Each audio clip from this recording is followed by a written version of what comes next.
नमस्कार।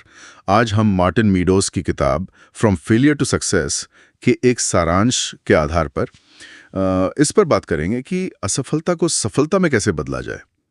तो ये जो एक डर होता है ना नाकामयाबी का, जो अक्सर रोक देता है लोगों को, क्या ये सच में एक दीवार है या शायद कुछ और? हाँ, ये बिल्कुल देखने के नजरिए की बात है। ज्यादातर जो कामयाब लोग हैं ना, वो असफलता को दीवार की तरह नहीं देखते। अच्छा। हाँ, वो इसे रास्ते का एक मोड़ समझते हैं, एक तरह का फीडबैक कि भाई क्या काम नहीं कर रहा, कहाँ मजबूती चाहिए। जैसे वो टिया पिट का केस है, ऑस्ट्रेलिया की एथलीट, इंजीनियर भी थी शायद। हाँ, वो अल्ट्रा मैराथन के दौरान जो हादसा हुआ था उनके साथ, आग लग गई थी। हाँ, बुरी तरह जल गई थी और इतनी सारी सर्जरीज, बिल्कुल। लेकिन उन्होंने हिम्मत नहीं हारी। और सिर्फ हिम्मत ही नहीं हारी, वो तो आयरन मैन जैसी रेस पूरी कर गईं। बाद में प्रेरक वक्ता भी बनी। वही तो, ये दिखाता है कि असफलता को अगर सही ढंग से देखें तो वो प्रॉब्लम नहीं है, वो तो समाधान का रास्ता दिखा सकती है। सीखना और आगे बढ़ना, बस यही है। लेकिन कई बार डर सिर्फ फेल होने का नहीं होता। डर होता है कि दूसरे क्या सोचेंगे, लोग क्या कहेंगे। इस चक्कर में लोग अपना बेस्ट दे ही नहीं पाते। ये तो बहुत होता है। बिल्कुल होता है। डर और साथ में अहंकार, ये दोनों चीजें हमें हमारे कंफर्ट जोन में एक तरह से कैद कर देती हैं। आप सिडनी पोएट्री की कहानी देखिए ना। ऑडिशन में उन्हें क्या बोला गया कि भाई एक्टिंग छोड़ दो, तुम वेटर बन जाओ। सोचिए। बाप रे, कितना बुरा लगा होगा उन्हें। हाँ, लेकिन उन्होंने क्या किया? हार मानी नहीं। उन्होंने पढ़ना सीखा, अपनी आवाज पे काम किया और फिर ऑस्कर जीतने वाले पहले अफ्रीकी अमेरिकन एक्टर बने। कमाल है। तो फंडा साफ है, दूसरों को अपनी वैल्यू तय मत करने दो, खुद पे यकीन रखो और हाँ, लगातार सीखते रहो, इम्प्रूव करते रहो। और आपने अहंकार की बात की थी, उसे कैसे हैंडल करें? अहंकार को पीछे छोड़ना पड़ता है। जैसे वो रॉक क्लाइंबर थे आर्नो एल्गनर, वो सालों तक अपनी शुरुआती फेलियर्स छुपाते रहे। शर्म आती थी उन्हें। अच्छा। हाँ, बाद में उन्हें रियलाइज हुआ कि असली सेल्फ वर्थ जो है वो दूसरों से तुलना करने या अचीवमेंट से नहीं आती, वो आती है लगातार सीखने की प्रक्रिया से। गलती मानना, वो तो ग्रोथ का हिस्सा है, शर्मिंदगी का नहीं। सही कहा। ये तो हुई डर और अहंकार वाली बात। पर तब क्या, जब मान लीजिए पूरी कोशिश की, सब कुछ किया, फिर भी चीजें प्लान के मुताबिक नहीं हुई, वो जो निराशा आती है, उससे कैसे निपटें? देखिए, वहां दो चीजें बहुत जरूरी हैं। स्वीकृति मतलब एक्सेप्टेंस, और लचीलापन यानी फ्लेक्सिबिलिटी। वेरा वेंग का उदाहरण है ना, उनका सपना क्या था? ओलंपिक स्केटर बनना। हाँ, सुना है। वो नहीं हो पाया।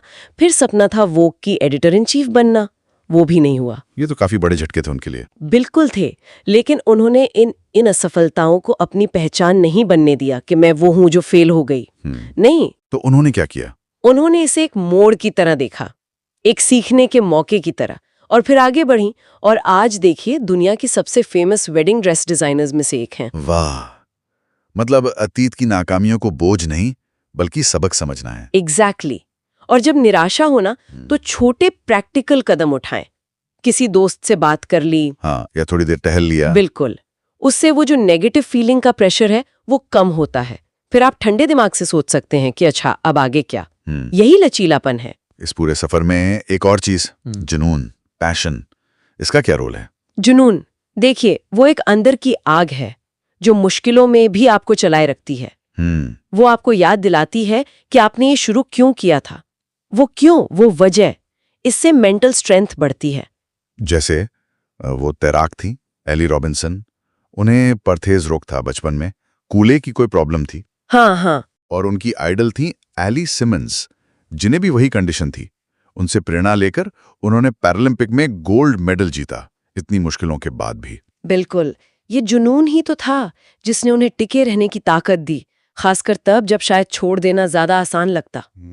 जुनून आपको याद दिलाता है कि आपका लक्ष्य क्यों जरूरी है। अच्छा, एक आखिरी पहलू पर आते हैं। समाज के बनाए हुए स्टैंडर्ड्स, सफलता के पैमाने, दूसरों की उम्मीदें, क्या ये दबाव हमें भटका सकता है? हाँ, बिल्कुल भटका सकता है। देखिए, सच्ची सफलता वो होती है जो आपके अपने मूल्यों पर, आपकी अपनी शर्तों पर हो। दूसरों के सपनों का पीछा करना वो सिर्फ प्रेशर बढ़ाता है और अंदर से खालीपन लगता है फिर। जैसे वो इंस्टाग्राम इन्फ्लुएंसर थी एसना ओनील। हाँ, उनकी कहानी याद है। शोहरत, पैसा, सब कुछ था, फिर भी उन्होंने सोशल मीडिया छोड़ दिया। कहा कि ये सब बनावटी है, बहुत दबाव है। सही। तो ये क्या दिखाता है कि बाहर की कामयाबी हमेशा अंदर की खुशी या संतुष्टि लाए, ये जरूरी नहीं है। तो जरूरी क्या है? जरूरी है ये समझना कि आप असल में जिंदगी से क्या चाहते हैं और फिर सफलता को अपने लिए डिफाइन करें, अपनी परिभाषा बनाएं। तो अगर हम आज की पूरी बातचीत को समेटें तो निचोड़ ये है कि असफलता कोई एंड पॉइंट नहीं है। नहीं, बिल्कुल नहीं। वो तो सीखने और आगे बढ़ने का एक जरूरी हिस्सा है। डर और अहंकार को साइड में रखना होगा। हाँ, नाकामियों को स्वीकार करना होगा, अपने जुनून को फॉलो करना होगा, और सबसे जरूरी, सफलता का मतलब खुद तय करना होगा। बिल्कुल। और एक बात याद रखनी चाहिए, अगर आप असफल हो रहे हैं तो इसका मतलब है कि आप कोशिश कर रहे हैं। सही बात है। शायद वो लोग कभी असफल नहीं हुए जिन्होंने कभी कोशिश ही नहीं की। तो अगर एक तरीका काम ना करे तो प्लान बदलो, मंजिल नहीं। प्रक्रिया पर भरोसा रखो और अपनी क्षमता पर। बढ़िया। और जाते जाते एक सवाल सबके सोचने के लिए छोड़ जाते हैं। हम असफलता से उभरना तो सीख रहे हैं, ठीक है, पर ये कैसे पक्का करें कि जिन लक्ष्यों के पीछे हम भाग रहे हैं वो वाकई हमारे अपने हैं, किसी और की उम्मीदों की नकल नहीं?